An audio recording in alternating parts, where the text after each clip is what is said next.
I was standing in my parents' office on a crisp autumn afternoon, sunlight streaming through the windows and casting long shadows across the mahogany desk. I had worked in our family architectural consulting business since I was 18 years old. More than 12 years of dedication of early mornings and late nights of learning every aspect of the trade. My parents called me and my older brother Tyler in to discuss the future of the company. I thought it would be a regular meeting about expansion plans, but something in my father's voice made my stomach tighten. I remembered all those years of hard work, from sketching preliminary drafts to meeting with demanding clients, always believing my dedication would be recognized. My father began talking about succession planning, and my heart started beating faster. Before I tell you what happened next, I want to know where you are watching this from. Drop your city or country in the comments below. If you have ever felt overlooked by your own family, hit that like button. And subscribe, because what comes next in this story will show you that sometimes the best revenge is simply living well. Now, let me take you back to that moment when everything I believed about family loyalty shattered in one single sentence. The office smelled like coffee and paper, with architectural blueprints hanging on the walls like badges of honor from decades of successful projects. I sat on the left side of the desk, Tyler on the right, and our parents sat across from us with expressions I could not quite read. My father, Robert, began speaking about how he and my mother, Linda, wanted to retire within the next 3 years. He talked about the company needing someone with a fresh vision, someone with strong networking abilities to take the business into the next decade. I listened carefully, feeling confident, because I knew I had built relationships with more than 15 major clients over the years. I had brought in significant revenue-managed complex projects and never missed a deadline. But then my father turned to Tyler and said, "We have decided to give the business to you, Tyler. You have the personality for this." The words hit me like a physical blow, but I forced myself to remain calm to keep my face neutral. My mother added, "Grant, you understand right. Tyler has always been better with people." I sat there feeling like the floor had opened up beneath me, but I refused to let them see how deeply those words cut. So I looked at them and thought about all the times this should not have surprised me. I remembered being 15 years old when I won first place in a school design competition. My father had simply said, "Good job," and then immediately turned to ask Tyler about his football game. When I got accepted to the University of Michigan's prestigious architecture program, my parents threw a small dinner. But when Tyler made the varsity basketball team, they invited the entire extended family for a celebration that lasted an entire weekend. In the company itself, I always worked from 8 in the morning until 6 in the evening, sometimes later when deadlines approached. Tyler would often arrive late, leave early, and take long lunch breaks. Yet my father would praise him, saying, "Tyler knows how to balance life, and has the right priorities." I thought these were just different parenting styles, different ways of showing love. I never imagined it would affect something as important as the future of the business we had all built together. But looking back now, sitting in that office with the afternoon sun highlighting the dust particles in the air, everything became crystal clear. Tyler had always been the favorite, the golden child who could do no wrong. And I had been too blind, too hopeful, too desperate for their approval to see it. I looked over at Tyler, who was grinning from ear to ear. He showed no surprise whatsoever. He must have known this was coming. Perhaps they had already discussed it with him, privately prepared him for this moment, while keeping me completely in the dark. The realization stung worse than the original announcement. I forced myself to speak, keeping my voice steady. Was this decision based on our work performance or something else? My father shifted uncomfortably in his chair. It is about leadership qualities, son. Tyler has that natural charisma that clients respond to. I pressed further, mentioning the projects I had successfully completed, the client relationships I had cultivated and maintained for years, the revenue I had generated. My mother cut me off, her voice taking on that tone she used when she thought I was being difficult. This is not a competition, Grant. We thought you would be happy for your brother. Family should support each other. The irony of her words was not lost on me. They were asking me to support a decision that completely dismissed my contributions and my future. I stood up slowly, feeling a strange calm settle over me. I understand completely, I said, and I meant it. Not in the way they hoped, but in a deeper, more profound way. I understood that I would never be good enough in their eyes. I understood that nothing I did would ever change their perception of me. And, most importantly, I understood that I needed to stop trying. My parents looked at me, perhaps expecting anger or tears or pleading. But I simply walked over to Tyler, extended my hand, and said, "I hope the business continues to thrive under your leadership, Tyler. Congratulations."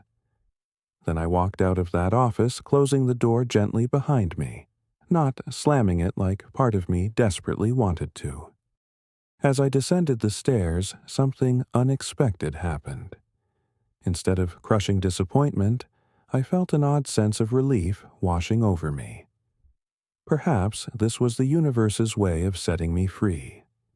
Free to build something that was truly mine, something that nobody could take away or dismiss or hand to someone else simply because they liked them better. 2 weeks after that meeting, I submitted my resignation letter. My parents were shocked. They tried to convince me to stay, saying, "You can still work here just under Tyler's management. You are valuable to this company." But I declined politely. I think it is time for me to explore other opportunities.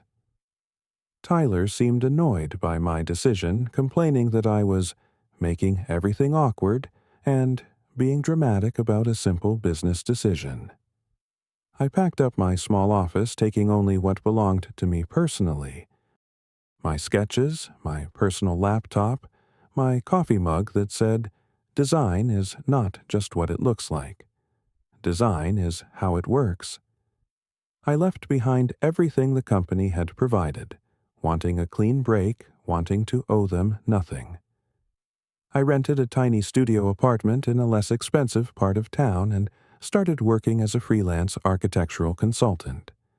Those first few months were brutal. I had no clients, no steady income, and had to live off my savings that dwindled frighteningly fast. I reached out to some of the clients I had worked with at the family business, hoping they might want to continue working with me independently. Most of them politely declined, saying they were loyal to the company, or they had already signed new contracts with Tyler. I did not give up. I could not afford to.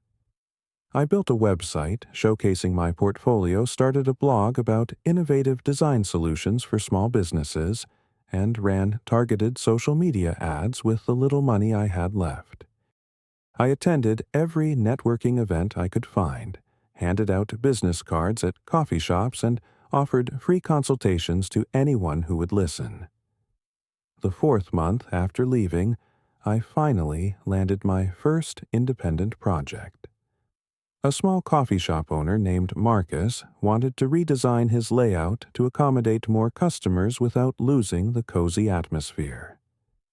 I worked day and night on that project, pouring everything I had learned over 12 years into creating something special. When Marcus saw the final result, he was thrilled. He told everyone he knew about me, posted before and after photos on social media, and suddenly I had 3 more inquiries. From there, things began to snowball slowly. I started getting projects from other small businesses, boutique stores, local restaurants, and startup offices that needed affordable but modern design solutions. I realized there was an entire market that the big firms ignored. Small and medium businesses that could not afford the high fees of established companies, but still wanted quality work. That became my niche. 6 months after starting my freelance career, I hired my first employee, a young designer named Jessica, who had just graduated and was hungry to prove herself. She was talented, creative, and shared my work ethic. Together, we formed a small but efficient team. We officially registered as Grant Architectural Solutions and rented a modest office space in a renovated warehouse building. I focused on 3 things that I knew would set us apart: exceptional customer service, reasonable pricing, and meeting every single deadline without exception. Word spread. 1 year after leaving the family business, my company had 5 employees and a steady stream of projects. We were not rich, but we were stable, growing, and most importantly, built on merit rather than favoritism. Meanwhile, I occasionally heard news about the family business through mutual contacts in the industry. Tyler had made significant changes to the company strategy. He slashed service prices to compete with larger firms, but failed to reduce operating costs accordingly. He spent lavishly on a fancy new office in the most expensive part of downtown, bought expensive company cars, and hired his college friends for positions they were not qualified for. More concerning, Tyler lacked project management skills. Several construction projects fell behind schedule. Clients started complaining about poor communication and missed meetings. I heard through the grapevine that one of the major clients I had personally cultivated for years had left the company after Tyler failed to return their calls for 2 weeks. That client reached out to me, and I gladly took them on. The rumors suggested the company was losing money, but Tyler hid this from our parents, continuing to spend as if everything was fine. Our parents had fully retired by then, trusting Tyler completely to handle everything. They were traveling, enjoying their golden years, completely unaware that the business they had spent 30 years building was crumbling under mismanagement. I felt sad for them, sad for the legacy they had created. But I also knew there was nothing I could do. They had made their choice. They had chosen charisma over competence, favoritism over fairness. And now they would have to live with the consequences, whatever those might be. During those 2 years, my family barely contacted me. I sent Christmas cards. They replied with brief, impersonal messages. I invited them to the grand opening of my new, larger office space. They said they were too busy to attend. Tyler never reached out at all. It hurt, especially during holidays, when I saw other families gathered together while I sat alone, or with friends who had become my chosen family. But I channeled that hurt into my work. Every successful project became a small victory, not against them, but for myself. Every satisfied client, every positive review, every new employee I could afford to hire became proof that I had made the right decision. I was building something real, something sustainable, something that nobody could take away from me because they liked someone else better. Then came a Friday morning exactly 2 years after I had left the family business. I was in the middle of an important meeting with a potential client about designing a 7-story office building, the biggest project my company had ever bid on. My phone vibrated on the table, showing Dad on the screen. I ignored it, focusing on the presentation. 10 minutes later, my mother called. I excused myself from the meeting and stepped outside to answer. "Grant, we need to talk. It is about the business."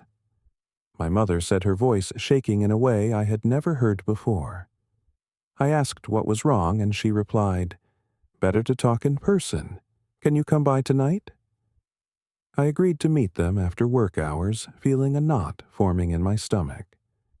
That evening, I drove to my childhood home, a place that once felt warm and welcoming, but now seemed cold and distant. My parents sat on the living room sofa looking much older than I remembered. Deep worry lines creased their faces, and they held hands in a way that suggested they were supporting each other through something difficult. Tyler was notably absent. My father started without preamble. "Grant, we made a mistake. Tyler has been running the business into the ground." My mother continued, "We just found out last month that the company has been losing money for over a year. We had no idea until the bank called about unpaid loan installments." My father explained that Tyler had been hiding financial reports, taking out loans without informing them, and letting debts pile up while maintaining the facade of success. Several longtime employees had quit because their paychecks were bouncing. 2 major clients were threatening lawsuits because projects remained unfinished despite contract deadlines passing months ago. The company was on the brink of bankruptcy. I listened in silence, processing this information. Part of me wanted to feel vindicated, to say, "I told you so." But mostly, I just felt tired and sad. My father continued, "We need your help, Grant. You know this business inside and out. You can turn this around. We are asking you to come back and save the company." My mother's eyes were red from crying. "We should have given the company to you from the beginning. We were wrong. We see that now. Please, will you help us?" The desperation in her voice was palpable. These were people who had never admitted being wrong about anything, and now they were practically begging. I looked at them, feeling a complex mix of emotions. Anger at being dismissed 2 years ago. Pain from being ignored and undervalued for so long, but also pity because they looked broken and afraid. I asked the question that mattered most. "Where is Tyler now?" My father's face hardened. "He left town 3 days ago. Said he could not handle the pressure anymore. He just packed his things and disappeared, leaving us to clean up his mess." I nodded slowly, somehow not surprised at all. When things got difficult, Tyler ran away just like he always had when facing consequences. My father leaned forward. "So, will you help us? Will you come back and save the company?" I took a deep breath, looked out the window at the city lights twinkling in the distance, and thought about the journey I had been on for the past 2 years. I remembered the sleepless nights when I was not sure I could make rent. The moments when I almost gave up but pushed through anyway. The pride I felt when landing my first client, hiring my first employee, moving into a real office. I remembered the pain of that afternoon 2 years ago when they told me Tyler had the personality for this, while dismissing everything I had accomplished. I turned back to face my parents. "I appreciate that you are acknowledging the mistake. I really do. But I cannot come back." My mother looked shocked. "Why not? This is still your family's legacy. This company represents everything your father and I built over 3 decades. I kept my voice calm and steady. "It stopped being my legacy the day you chose Tyler over me. Not because of his skills or qualifications, but because of favoritism and personal preference." I continued, "I have built my own company now. I have 12 employees depending on me for their livelihoods. I have clients who trust me and projects that need my attention. I cannot abandon them to fix a problem I did not create and warned you about." My father's voice rose slightly. But we are your parents. Family comes first. Family is supposed to help each other in times of crisis.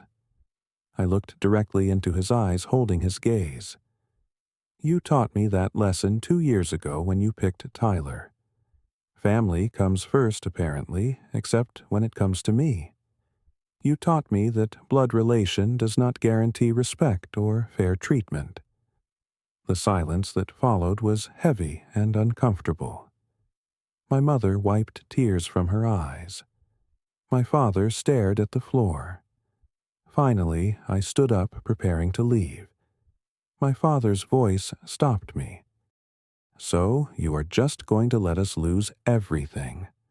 After all we did for you, raising you, paying for your education.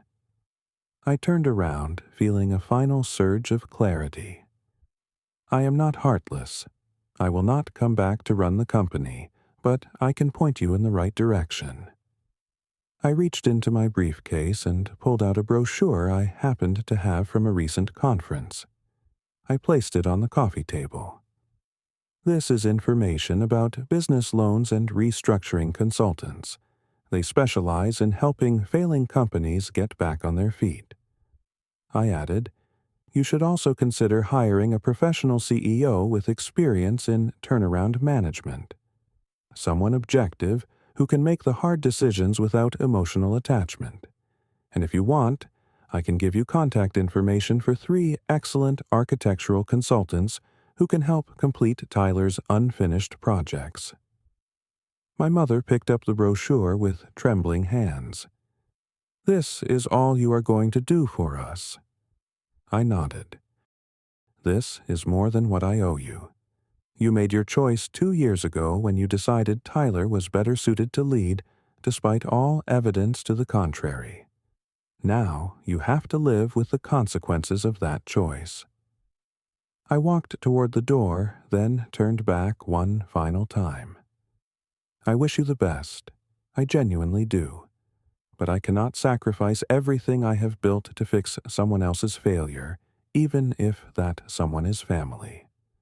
I have learned that setting boundaries is not cruelty, it is self-preservation. I opened the door and stepped out into the cool night air. This time I felt no guilt, no second-guessing, no nagging voice telling me I should do more.